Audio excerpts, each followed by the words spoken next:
Hello everyone, I am Nidhi Gupta. I am again here to discuss with you all the second part of my subject, human resource management. In first part I have introduced you with the subject what is human resource management, wherein I discussed with you the concept, the objectives and the scope of this particular subject. Very vast and important subject we are discussing in my YouTube sessions with you all. So in part 2 I'll be discussing with you the importance of human resource management. तो जब भी हम human resource management की बात करते हैं तो हमें पता है कि ये बहुत इम्पॉर्टेंट है और हर जगह, चाहे वो कोई भी ऑर्गेनाइजेशन हो, बिना ह्यूमन रिसोर्स मैनेजमेंट के बहुत ही मुश्किल है किसी भी ऑर्गेनाइजेशन का रन करना. आजकल इतना कट थ्रोट कंपटीशन है, हमें सबको पता है कि कितनी ज़्यादा जो है वो डिमांड और सप्लाई आपको वर्कफोर्स की मैनेज करनी पड़ती है. तो ये सब्जेक्ट बहुत इम्पोर्टेंट हो जाता है. तो आज हम इसकी इम्पोर्टेंस डिस्कस करेंगे 4 लेवल्स पे, जो कि है corporate level, professional level, social level और नेशनल लेवल. अब जो कॉरपोरेट लेवल की मैं यहाँ बात कर रही हूँ, ये मैं बात कर रही हूँ आपसे एंटरप्राइज की. प्रोफेशनल लेवल दैट मीन्स किसी भी इंडिविजुअल के लिए, किसी भी ऑर्गेनाइजेशन में ह्यूमन रिसोर्स मैनेजमेंट की क्या इम्पोर्टेंस है. देन सोसाइटी में ह्यूमन रिसोर्स मैनेजमेंट की क्या इम्पोर्टेंस है, और इवन नेशनल लेवल पे हमारी इकोनॉमी के लिए ह्यूमन रिसोर्स मैनेजमेंट क्यों इतना सिग्निफिकेंट या इम्पॉर्टेंट है. तो हम स्टार्ट करते हैं कॉरपोरेट लेवल से. यहाँ पे जब हम बात कर रहे हैं तो हम बात करें किसी भी ऑर्गेनाइजेशन या एंटरप्राइज के लिए how human resource management is helping it. ठीक है, तो बहुत सारे तरीके हैं जिससे ह्यूमन रिसोर्स मैनेजमेंट किसी भी ऑर्गेनाइजेशन को बहुत हेल्प करता है. So number 1 is attracting talent through effective human resource planning.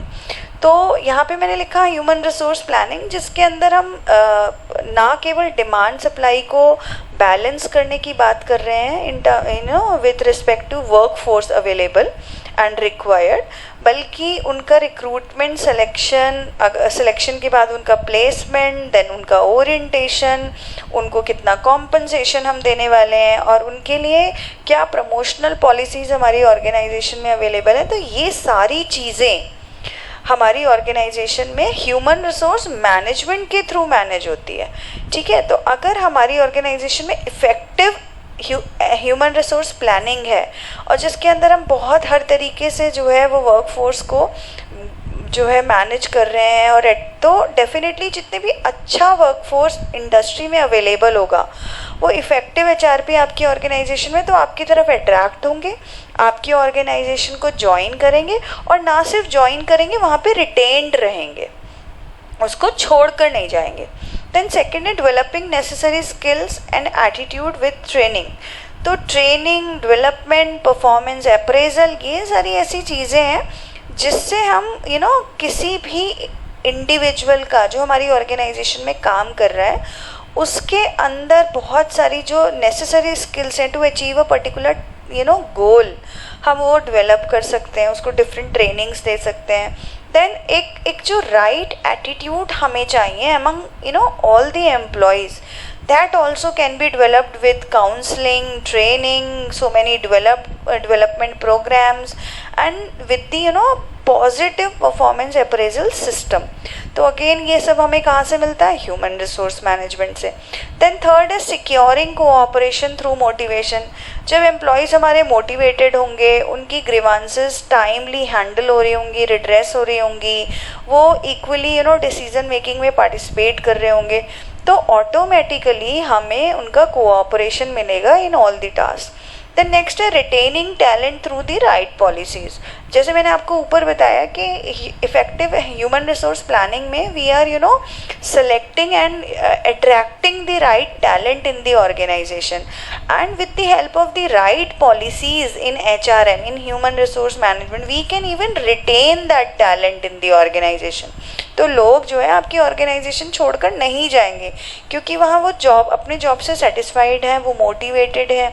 And we'll be having the team of competent and dedicated employees, जो कि जो है वो हमें प्रॉपर पॉलिसीज़, राइट पॉलिसीज़ बना के हम अचीव कर सकते हैं। तो किसी भी ऑर्गेनाइजेशन के लिए ह्यूमन रिसोर्स मैनेजमेंट बहुत ज़्यादा हेल्पफुल है to attract the right talent, to retain the talent, to develop so many skills and attitude, right attitude in the among all the employees. So this is very very important for every organization working in the industry.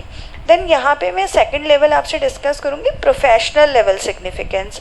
अब यहाँ पे हम बात करेंगे किसी भी individual के लिए ह्यूमन रिसोर्स मैनेजमेंट की क्या इम्पोर्टेंस है, उसको क्यों चाहिए। तो जब भी हम यहाँ इंडिविजुअल की बात करते हैं, यहाँ पे बात आ जाती है क्वालिटी ऑफ वर्क लाइफ की। तो जो effective management of human resources it helps to improve the quality of work life and it permits teamwork among employees by providing a healthy working environment to them, and it is contributing to the growth of all individuals in different ways. Like first है maintain dignity of the employees as human। तो जब भी हमारी organisation में हम human beings को manage कर रहे होते हैं, इट इज़ वेरी इंपॉर्टेंट कि उनको ऐसा ना लगे कि उनको एसेट की जगह हम टूल की तरह यूज़ कर रहे हैं, या हम उनको स्लेव की तरह ट्रीट कर रहे हैं। तो ये जब हम ह्यूमन रिसोर्स मैनेजमेंट बहुत ज़्यादा हेल्प करता है किसी भी इंडिविजुअल की डिग्निटी मेंटेन करने में as a employee. Then second है provide maximum opportunities for personal development. या मैं ऑलरेडी आपको कॉर्पोरेट लेवल पे बता चुकी हूँ कि ऑर्गेनाइजेशन बहुत सारी अपॉर्चुनिटीज़ देती है इंडिविजुअल्स को, उनके कैरियर प्लानिंग के लिए ट्रेनिंग देती है, एंड उनके जो है डेवलपमेंट के लिए बहुत सारे वर्कशॉप्स ऑर्गेनाइज करा सकती है। तो ये जो है पर्सनल डेवलपमेंट के लिए हमें बहुत सारी अपॉर्चुनिटीज़ मिलती हैं ह्यूमन रिसोर्स मैनेजमेंट के through. Then healthy relationship to different work groups. As an individual मैं किसी ग्रुप में काम करती हूँ या मैं किसी टीम में काम करती हूँ, तो ये यहाँ पे मेरा इंटरपर्सनल बिहेवियर इम्प्रूव होता है। तो जब वहाँ पे मुझे प्रॉपर इंडक्शन किया जाएगा, मुझे प्रॉपरली ओरिएंटेशन दिया जाएगा कि मुझे किसी टास्क को कैसे करना है या क्या हायरार्की है, मेरा जो है वो किस तरह का एक ऑर्गेनाइजेशनल कल्चर है जिसको मैं अपने अंदर जो है इनकलकेट करूँगी। तो ये सारी चीज़ें मुझे ग्रुप बिहेवियर मुझे समझ में आएगा और मैं उसमें काम कर पाऊँगी अपने टास्क को अचीव। तो ये सब सिर्फ तब होगा जबकि ह्यूमन रिसोर्स प्लानिंग जो है वो बहुत इफ़ेक्टिव हो और अच्छे से मैनेज हो। और ह्यूमन रिसोर्स प्लानिंग कब होगी? जब ह्यूमन रिसोर्स मैनेजमेंट होगा। Improve skills and capacities, definitely जब मुझे ट्रेनिंग मिल रही है, डेवलपमेंट अपॉर्चुनिटीज़ मिल रही है, तो मेरी स्किल्स इम्प्रूव होगी, मेरी एबिलिटी बेटर हो जाएगी, पहले से कैपेसिटीज़ बढ़ जाएंगी मेरी। देन एक मोटिवेटिंग वर्क एनवायरनमेंट मुझे मिलेगा। कैसे? कॉम्पनसेशन सबसे अच्छा टूल होता है टू मोटिवेट एम्प्लॉयज़। हर कोई पैसे के लिए काम करता है, तो जो और कॉम्पनसेशन मैनेजमेंट कहाँ से आता है? अगेन ह्यूमन रिसोर्स मैनेजमेंट से। या परफॉर्मेंस अप्रेजल, हर टाइम पीरियड के बाद हर इंडिविजुअल की परफॉर्मेंस को हम रिव्यू करते हैं, उसे अप्रेज करते हैं, वो कहाँ से होता है? तो अगेन कहाँ से हमें ये मिलता है? ह्यूमन रिसोर्स मैनेजमेंट से। तो ये जो है बहुत ही ज़्यादा एम्प्लॉय को मोटिवेटिंग वर्क एनवायरनमेंट प्रोवाइड कराने में एक जो है अपनी हेल्प देता है। Then proper allocation of work, ये सबसे पहला ऑब्जेक्टिव मैंने आपको डिस्कस किया था पार्ट 1 में कि जब हम ह्यूमन रिसोर्स मैनेजमेंट के ऑब्जेक्टिव्स की बात कर रहे हैं, तो first and primary objective of human resource management is to put right person at the right place. तो ये जाहिर सी बात है, ह्यूमन रिसोर्स मैनेजमेंट है तो मुझे मेरी चॉइस का, मेरी स्किल्स के अकॉर्डिंग का और जितना मेरी कैपेसिटीज़ है, मेरी कैपेबिलिटी है, उसके अकॉर्डिंगली मुझे रोल असाइन होगा, मुझे वर्क असाइन होगा ऑर्गेनाइजेशन में। तो मैं जब ऐसा काम करूँगी जो मेरी स्किल के अकॉर्डिंग है, मुझे जो राइट टास्क पे डिप्यूट किया गया है, तो ऑटोमेटिकली मैं मोटिवेटेड रहूँगी। Then promoting teamwork and team spirit, ये मैं आपको ऑलरेडी बता चुकी हूँ कि हम इंटरपर्सनल बिहेवियर डेवलप कर लेते हैं, तो टीम वर्क की जो एक फीलिंग है, जो टीम स्पिरिट है to work with others who belong to different regions religions, तो ये एक डेवलप होती है. Human resource management is helping in that. And then encourage to work with diligence and commitment. जब आप किसी ऑर्गेनाइजेशन में राइट जॉब पर होते हो तो ऑटोमेटिकली और ऑर्गेनाइजेशन आपके लिए और बहुत सारी एक्टिविटीज़ कर रही है जिससे आपकी स्किल्स एनहेंस हो रही हैं, आप मोटिवेटेड हो, आप अपनी जॉब से सेटिस्फाइड हो, तो ऑटोमेटिकली आप कमिटेड हो जाते हो ऑर्गेनाइजेशन के लिए, और जो भी आप टास्क कर रहे हो उसमें आप अपना बेस्ट आउटपुट देते हो. तो जब आप अपना बेस्ट आउटपुट दे रहे हो तो आप एनकरेज हो किसी भी काम को करने के लिए with diligence and commitment. So this is the importance at the professional level, तो as an individual again human resource management is very important. then आगे चलते हैं सोसाइटी के लिए. अब जब हम सोसाइटी की बात करते हैं तो यहाँ पे मैं कहूँगी कि sound human resource management has a great significance for the society, and it helps to enhance the dignity of the labor in different ways. अब वो कौन से वेज हैं जो कि हमारी डिग्निटी ऑफ लेबर को मेंटेन कर रहे हैं. पहला है balance the jobs available and job seekers. जितने भी जॉब्स किसी भी सोसाइटी में, जितनी भी इंडस्ट्रीज और उनके अंदर डिफरेंट ऑर्गेनाइजेशंस ऑपरेट कर रही हैं, वहाँ पे कितने जॉब्स अवेलेबल हैं और कितने जॉब सीकर्स हैं उस पर्टिकुलर सोसाइटी में जिन्हें जॉब्स चाहिए. तो ह्यूमन रिसोर्स मैनेजमेंट जब इफेक्टिव एचआरपी कर रहा होता है तो वो एज पर दी जॉब अवेलेबल एक जॉब सीकर को अपने यहाँ रिक्रूट करके सेलेक्ट करता है. ठीक है, तो ऑटोमेटिकली जो ये बैलेंस है सोसाइटी में जॉब्स अवेलेबल और जॉब सीकर्स, ये मेंटेन होता है कैसे? ह्यूमन रिसोर्स मैनेजमेंट के थ्रू. क्योंकि जब हम एचआरपी कर रहे हैं तो एचआरपी में फर्स्ट जो है कॉन्सेप्ट आता है कि हमें demand of human resource and supply of human resource को बैलेंस करना है. तो ऑटोमेटिकली जितनी जॉब्स अवेलेबल हैं और जितने जॉब करने वाले अवेलेबल हैं उनके बीच में बैलेंस क्रिएट हो जाता है. तो ये सोसाइटी की एक बहुत बड़ी प्रॉब्लम अनएम्प्लॉयमेंट की, उसको जो है वो रिजॉल्व करता है. Then provide suitable and productive employment. Obviously हर ऑर्गेनाइजेशन हर इंडिविजुअल को as per his capacity and skills एक सूटेबल और प्रोडक्टिव एम्प्लॉयमेंट देता है. Maximise utilisation of the resources effectively.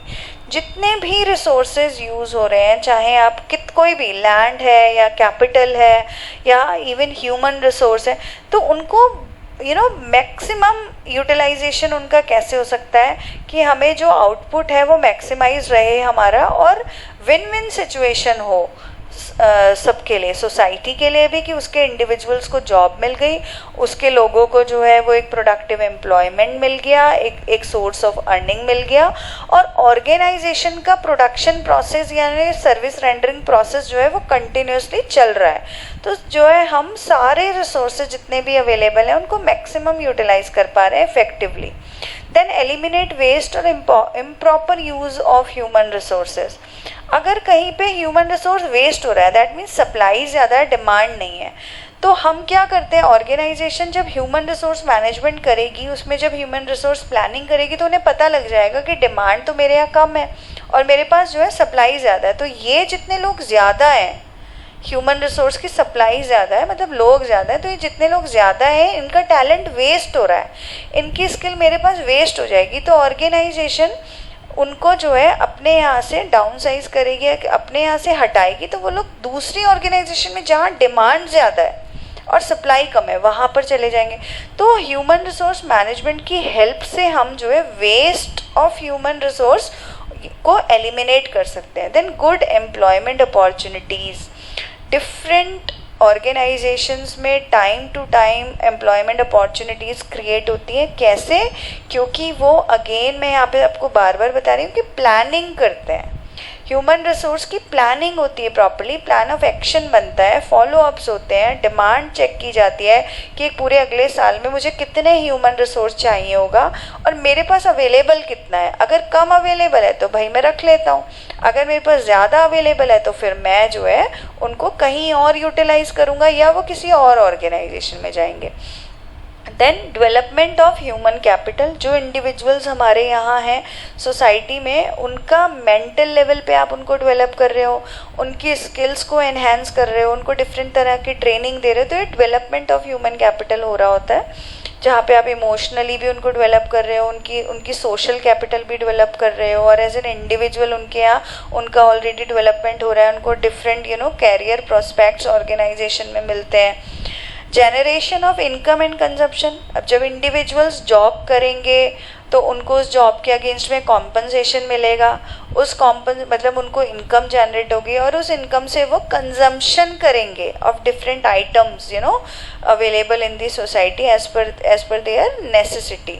तो ये जो सोसाइटी का एक जो हमारा सर्कुलर फ्लो ऑफ इनकम है, ये जो है वो कंटिन्यूसली चलता रहेगा, जहाँ पे इनकम और कंजम्पशन एक जो है उनका कंटिन्यूस फ्लो रहेगा। देन बेटर लाइफस्टाइल, अगर कोई इंडिविजुअल अनएम्प्लॉयड है और किसी को हमने HRP के थ्रू, ह्यूमन रिसोर्स मैनेजमेंट के थ्रू एक इनकम जनरेट करने का जो है वो चांस दिया, अपॉर्चुनिटी दी है, उसको एक जॉब दी है, उसको एक पर्टिकुलर प्रोडक्शन प्रोसेस में या सर्विस में इन्वॉल्व किया है, तो उसका लाइफस्टाइल आगे आगे आगे आगे जैसे जैसे वो ग्रो करेगा, स्किल्स एनहेंस करेगा, बेटर होता जाएगा। Then lead to productivity gain to society, yes indeed it is true. तो जितनी भी ज़्यादा प्रोडक्टिविटी हम इंक्रीज़ कर पाएंगे किसी भी इंडिविजुअल की, उतना ही ज़्यादा गेन उससे सोसाइटी को मिलेगा। तो क्यों? क्योंकि ह्यूमन कैपिटल आपका जितना डेवलप हो रहा है, ऑटोमेटिकली सोसाइटी में उसका कंट्रीब्यूशन, बिकॉज उसका एजुकेशनल लेवल ज़्यादा हो गया है, उसका विजडम बढ़ रहा है कंटिन्यूस, तो सोसाइटी में उस सोसाइटी की वेलफेयर के लिए उसका जो कंट्रीब्यूशन है वो बढ़ता जाएगा। तो ये जितना भी प्रोडक्टिविटी हमारी बढ़ेगी सोसाइटी के लिए, ये हमेशा बेनिफिशियल होती है। Then the last one is enables managers to reduce cost and save scarce resources।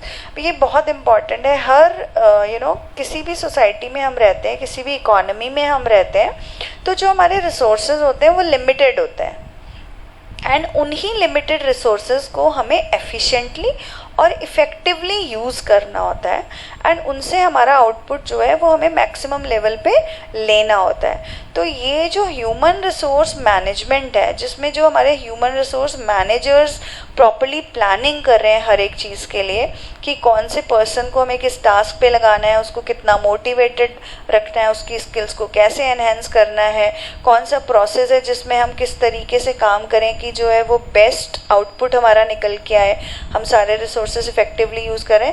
तो जब हमारे हम ह्यूमन रिसोर्स मैनेजमेंट प्रॉपर उसके लिए ट्रेनिंग दे रहा है, डेवलपमेंट सेशंस दे रहे हैं इंडिविजुअल्स को, तो ये सारे मैनेजर्स को जो है वो इनेबल कर देता है उनको जो है कि वो कॉस्ट किसी भी प्रोसेस में रिड्यूस कर सकें, मतलब कम कॉस्ट में प्रोडक्शन कर सकें, और जितने भी हमारे स्कार्स रिसोर्सेज हैं जो कि हमारे पास बहुत ही लिमिटेड है, और हमें जो है वो आगे जाके उनको बहुत ही वो हमारे लिए क्रूशियल और इम्पॉर्टेंट हो जाएंगे उनको सेव करना। तो अभी से ही प्रॉपर प्लानिंग से कि हम किसी रिसोर्सेज को कितना लिमिटेड यूज़ करके उसको जो है उससे इफ़ेक्टिव या जो है मैक्सिमम आउटपुट हम ले सकते हैं। तो ये हमारे मैनेजर्स को with the help of different training sessions and development programs, तो ये ह्यूमन रिसोर्स मैनेजमेंट उनकी हेल्प करता है। तो एज अ होल सोसाइटी के लिए बहुत बहुत इम्पॉर्टेंट है ह्यूमन रिसोर्स मैनेजमेंट, जो हर ऑर्गेनाइजेशन कर रही होती है। बट ऑर्गेनाइजेशन इंडस्ट्री का पार्ट है, और इंडस्ट्री कहाँ पे है? आपकी सोसाइटी में चल रही है, एग्जिस्ट करती है, तो ऑटोमेटिकली सोसाइटी के लिए भी बहुत इंपॉर्टेंट है।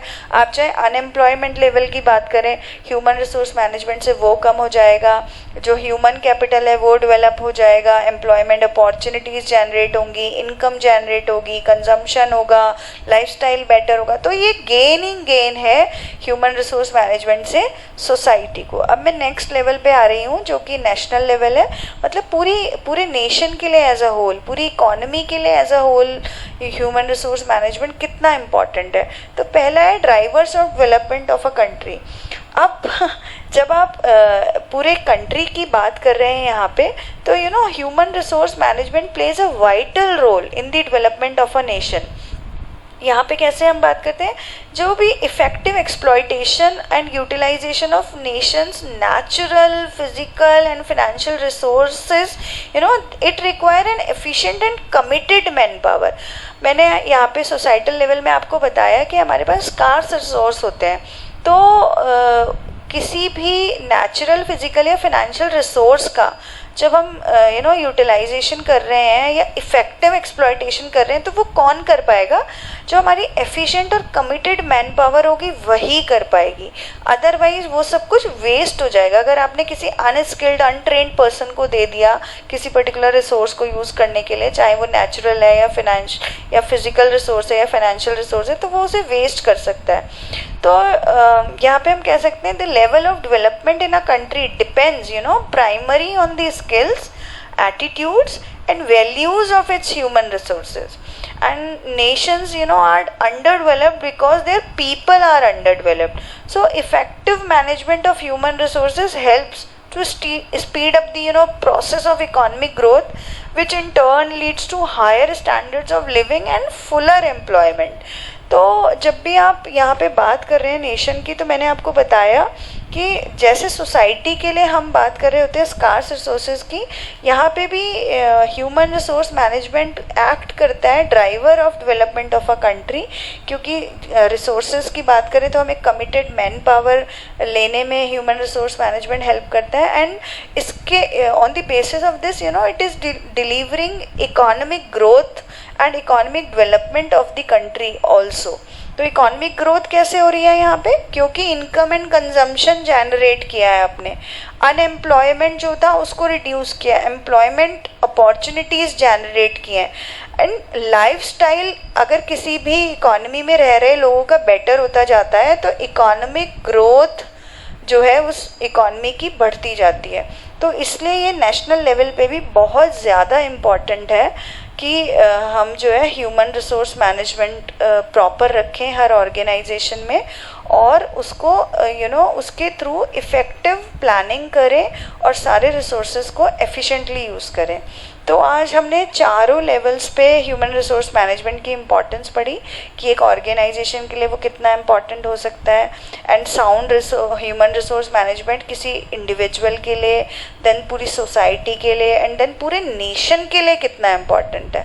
So I hope the significance of human resource management is clear to all of you and you enjoyed the session as well. So thank you so much.